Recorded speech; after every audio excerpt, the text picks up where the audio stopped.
Për shëndetin e grave, sinjalet që trupi jep dhe që nuk duhet ngelizhuar. Për të na ndihmuar t'i kuptojmë më mirë këto shenja, kemi të ftuar në studio ginekologën doktoresh Sadie Holli. Mirëmëngjesi dhe faleminderit që jeni me neve. Mirëmëngjesi, faleminderit edhe ju për ftesën dhe ju përshëndes. Faleminderit edhe ju përshëndes edhe përgëzoj për temën që keni zgjedhur, ku i dedikohet mbrojtjes së shëndetit gruas, por unë shfrytëzoj rastin sot gjithsesi të falenderoj të gjithë ato heroj të ditëve tona që jemi dëshmitar ditëve që kaluan, po shpresoj mos të përsëriten zjarret të mëdha të cilët rrezikojnë jetën e njerëzve dhe pronët e tyre, por falenderoj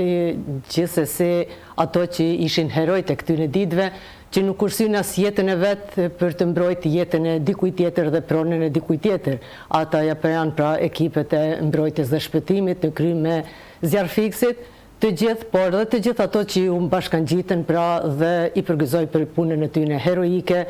Ju dëshiroj jetë dhe gjithmonë suksesin në punën e tyre në misionin kaq human. Shumë e vërtet, kanë bërë një punë të jashtëzakonshme, një punë shumë e mundimshme, por shumë sakrificë kanë dhënë këto ditë që ishin të frikshme, mund të them, për të gjithë atë pjesë atjetër. Nuk ka fjalë falënderimit dhe për të folë për heroizmin dhe për të folë për heroizmin e tyre, për punën e madhe që kanë bërë që janë të i vazhdu. Ulqimi është krenar që keni një ekip kaq të mirë dhe të gjithsesi besom në ta, në punën e tyre. Do të rikthehemi përsëri tek tema ku së bashku kemi përzgjedhur për të folur këtë mëngjes, kur trupi i gruas jep sinjale që nuk duhen ngelizhuar. Kjo është një temë që unë kam përzgjedhur të bashkëbisedoj sot me juve. Më tregoni cilat janë ato sinjale që trupi i një gruaje jep dhe nuk duhet ne t'i ngelizhojmë? Gjithsesi, organizmi jep sinjale, jo vetëm i gruas, por në përgjithësi, në rastin konkret flasim për gruan, jep sinjalet kur diçka nuk shkon në organizëm dhe në trupin e saj. Pra jo kot, jo parandësi, por jep sinjalet se diçka duhet të ndërmerret ose të veprohet. Ndër ato problemet kryesore të cilat i jep trupi, organizmi i gruas, kur flasim në rastet konkrete, pra janë gjakderdhjet e çrregullta, të cilat nuk i përgjigjen ciklit normal. Janë dhimbjet e mëdha në pelvik, të cilat janë sekrecionet, janë dhimbjet e tepruara, janë gjakderdhjet mas marrëdhënieve seksuale, pra janë disa simptome të cilat vërtet nuk duhet të neglizhohen, por për fat të keq në shumicën e rasteve edhe ato neglizhohen dhe nuk reagohet me kohë. Sa shpesh gratë konsiderojnë normale disa simptoma dhe ndërkohë që ato mund të jenë shenjë një problemi më serioz se që ato mendojnë? Po ndërlidhem në pyetjen e parë, pra janë shumë serioze këto rastet, mund të jenë, jo në të gjitha rastet, sepse gjakderdhjet e çrregullta nuk do të thotë që është edhe një problem i pazgjedhur, një problem i madh. Ato mund të jenë të lidhura me ovulimin, pra në kohën e ovulimit mund të paraqiten gjakderdhje jashtë ciklit, por janë disa, si thaç edhe vetë, çrregullimet, gjakderdhjet e gjata, dhimbjet e mëdha të pelvikut, të cilat asesi nuk duhet të neglizhohen dhe, si thaç edhe një herë, gjakderdhjet në postmenopauza apo gjakderdhjet mos aktit seksual. Sa shpesh gratë i konsiderojnë normale disa simptoma, ndërkohë që ato mund të jenë një shenjë ndoshta një problemi më serioz, përveç këtyre që ju tani edhe i cekët. Po, këtu qëndron pointa është që mos të neglizhohen, pra të gjitha ato, siç thamë në fillim, se cilët janë ato shenja që i jep organizmi, pra gratë nuk duhet ta normalizojnë problemin e një dhimbje e cila është një zgjat një kohë të gjatë, e cila është e rëndë, që nuk ka qenë deri atëherën, e cila përsëritet. Kohë mbas kohe nuk duhet të neglizhohet gjakderdhjet e gjata, të cilët nuk përputhen me ciklin menstrual, të cilët paraqiten jashtë ciklit, Pra janë këto simptomet të cilat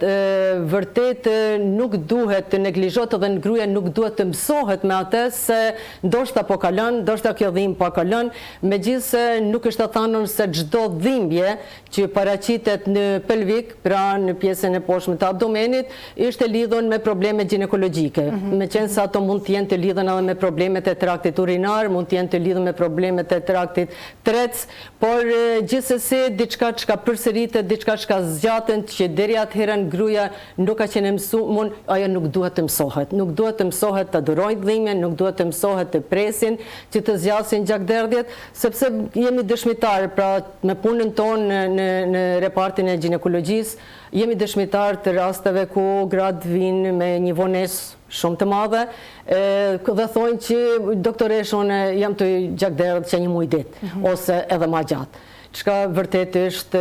mund të paraqitet problem shumë serioz, mund të jetë një problem shumë serioz, megjithëse mund të jetë lidhur edhe me çrregullimet hormonale,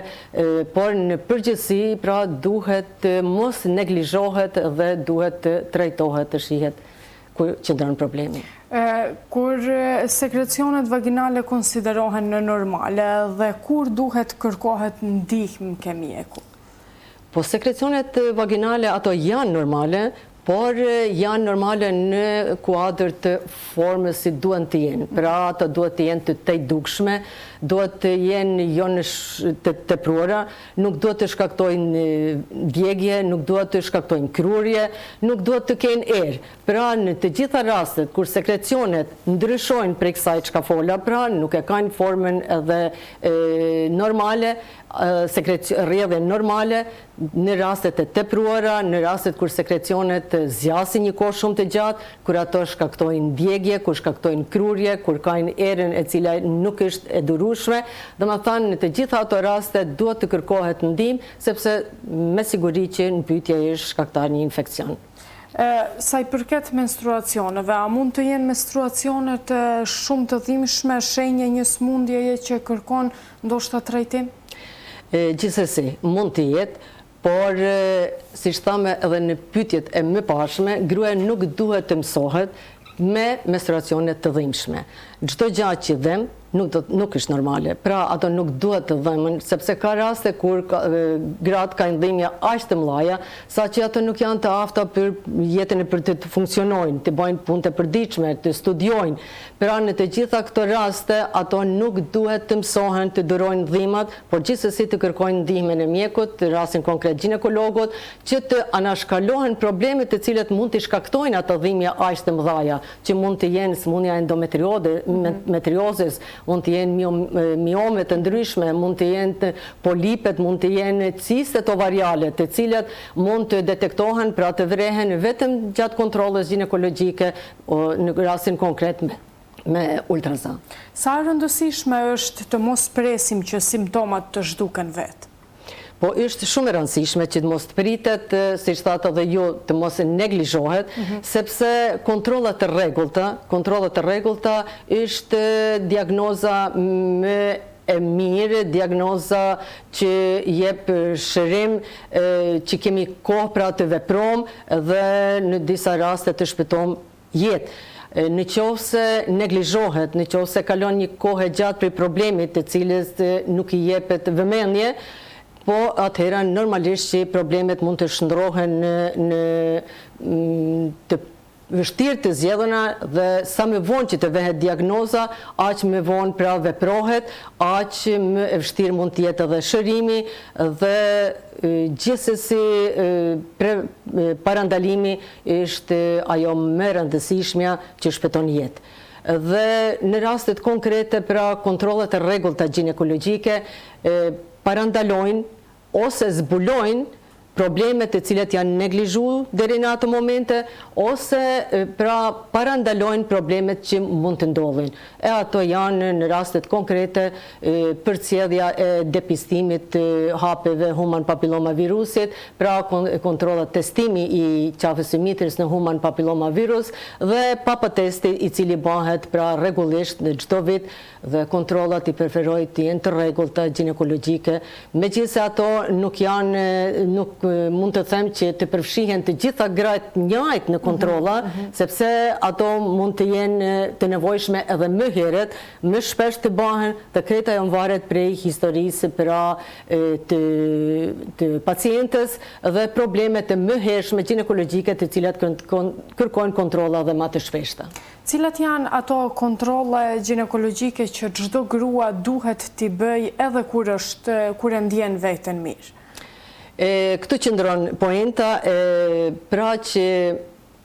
jo vetëm kur kemi probleme të vizitohet mjeku.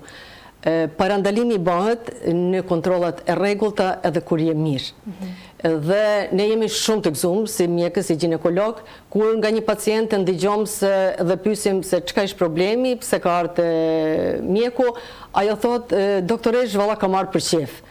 Unë mendoj se ajo është momenti më i gëzueshëm edhe për mjekun, po normalisht besoj edhe për pacientin, sepse ajo i bën kontrollat e rregullta, i person bën kontrollat e rregullta, dhe në qoftë se është paraqit ndonjë problem që jo në të gjitha rastet mund të japin shenja të hershme, ne mund ta zbulojmë në kohë dhe shërimi të bëhet me kohë dhe të shpëtohet jetë. Të cilët janë ata raste të cilët nuk japin shenja të hershme, janë ndryshimet prekanceroze për fat të keq, të cilët nuk japin shenja të hershme, nuk japin në kohën e infekcionit, të fillimit pra të infekcionit, por ato japin shenjat e para kur ndoshta edhe është shumë vonë, por për fat të mirë dhe apeloj që ekzistojnë metodat dhe kontrollat për të zbuluar me kohë, siç thash, është depistimi i qafës së mitrës në human papilloma virus. Është një program shumë i mirë dhe që shpëton jetë, që në Maltezi është duke u zhvillohet pra në institucionin tonë shëndetësor, në ginekologji. Është program ku janë të përfshirë gratë prej moshës 30 deri në moshën 50 vjeçë dhe shpresoj që kjo moshë, kjo periudhë e moshës do të zgjanohet, pra dhe do të përfshihet edhe numri i grave që kanë më shumë vite apo më pak vite, mirë po tash për momentin janë të përfshirë mosha prej 30 deri në 50, ku gratë thirren përmes telefonit nga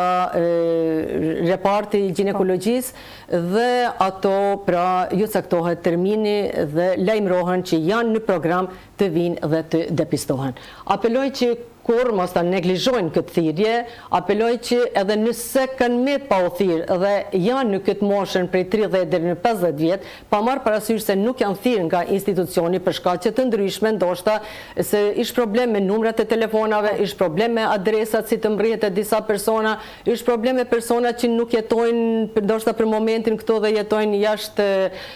qytetit apo shtetit, mirë po janë të regjistruar në institucionin tonë. Unë apeloj pra që mos ta neglizhojnë dhe të lajmërohen. Pra të gjitha kush nuk e kanë kryer depistimin e qafës së mitrës në human papilloma virus, të lajmërohen në repartin e ginekologjisë, do të jenë çdo herë të mirëpritëra dhe do të kryhet pa problem. Është faktikisht një testim i padhimshëm, jo invaziv, shumë i lehtë, por që ka një rëndësi shumë të madhe, një peshë shumë të madhe dhe që në disa raste shpëton jetën. A ka raste kur një grua ndoshta mund të ketë një problem ginekologjik pa pasur fare simptoma? Si mund të vrehet? Po, gjithsesi mund të ketë. Kjo ishte atë çka folëm deri tash, pra mund të ketë infeksionin me human papilloma virus dhe ajo nuk e din, sepse është vërtetuar se prej momentit të infektimit me human papilloma virus, qafa e mitrës, për simptomet e para, pra ose shenjat prekanceroze apo kancerogene mund të paraqesin deri në 10 vite mas infekcionit. Pra, ajo është ajo periudhë që mund të kalohet pa shenja. Mirë po, kur nuk duhet të neglizhohen disa problemet që mund të paraqiten, që mund të dallojnë gruaja, siç janë sekrecionet e tepruara, dhimbjet e mëdha të pelvikut, pjesës poshtme të abdomenit, apo çrregullimet në gjakderdhje, gjakderdhjet mas aktit seksual dhe këto janë ato shenjat që mund të mendohet mendohet se ishtë një infekcion ose një infekcion i randë në qafën e mitrës, por apeloj që mos të lejohet të vinë deri te ata momente, megjithëse ndodhin, por të parandalohet dhe të bëhen kontrollat e rregullta ashtu siç folim. Sa janë gratë dhe vajzat të vetëdijsuara që duhet të bëhet një kontroll tek ginekologja dhe sa janë duke ardhur ndoshta për të bërë kontrolla këtë kohë? Jo mjaftueshëm, jo që na gëzon se ishte mjaftueshëm, por na gëzon fakti se ka një ndryshim shumë të madh prej viteve 90-ta kur ne kemi viteve 99-2000 kur kemi fillu të punom në repartin e ginekologjisë, si ginekologe, të reja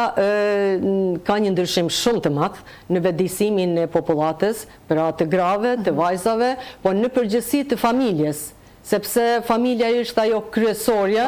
që jep rezultate. Në vitet në fillim pra të punës tonë, kemi pas probleme shumë të mëdha sa i përket sepse tu ishte një tabu temë që një vajzë e re të shkojnë te ginekologu. Dhe janë nduru ato problemet siç thamë ginekologjike, dhimbjet e mëdha menstruale, çrregullimet menstruale prej fillimit të menahrës pra kur ato kur janë adoleshente dhe ka qenë tabu që të vizitohet ginekologu dhe ashtu janë nduru. Për fat të mirë, këta ka ndodhur ndryshime dhe unë besoj se ardha e ekipit të ginekologëve në shtëpinë e shëndetit që jemi të ri dhe ka pas një ndikim shumë pozitiv në atë drejtim, duke normalisht vepru nëpërmes mjeteve të informimit, me punën tonë, që mos të neglizhohen kontrollat ginekologjike të vajzat e reja, të gjitha femnat, pra që të gratë të bëjnë kontrollat e rregullta ginekologjike, sepse veç ashtu mund të mbrohet shëndeti i një gruaje, po me atë mbrohet edhe shëndeti i një familje dhe një shoqërie. Ka pas suksese deri tash shumë të mëdha, po gjithsesi them se nuk jemi plotësisht të kënaqur, ala mendoj se nuk është mjaftueshëm. Dhe unë gjithsesi i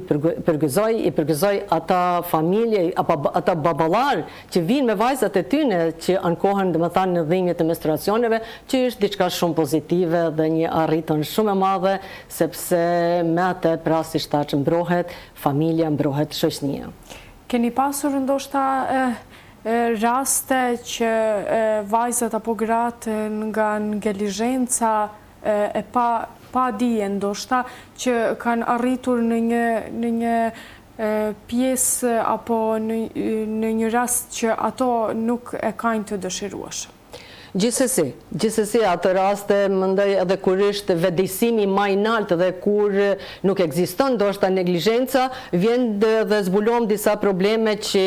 janë të padëshirueshme dhe që janë shumë problematike për shëndetin e njeriut, por gjithsesi them se kjo nuk vjen nga pa